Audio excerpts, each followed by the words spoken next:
মুজিবুৰ ৰহমান ডাঙৰীয়াই বিশেষকৈ মই আজি উল্লেখ কৰিছোঁ মুজিবুৰ ৰহমান ডাঙৰীয়াই তেওঁৰ ৰাজনীতি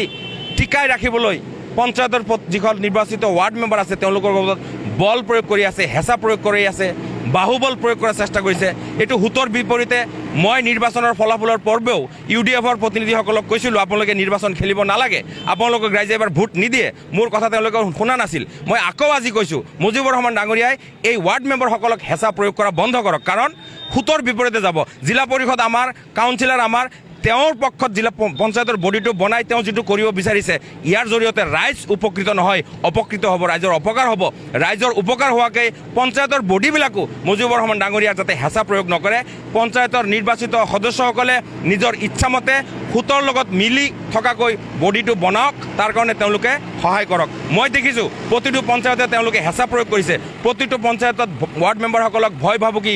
দি ভীতিগ্ৰস্ত কৰা হৈছে বহুত ৱাৰ্ড মেম্বাৰে ঘৰ বাৰী এৰি দিছে মই অনুৰোধ জনাইছোঁ মুজিবুৰ ৰহমান ডাঙৰীয়া দলগাঁও বিধানসভা সমষ্টিৰ সামগ্ৰিক উন্নয়নৰ স্বাৰ্থত এই প্ৰতিনিধিসকলক আপুনি হেঁচা নিদিব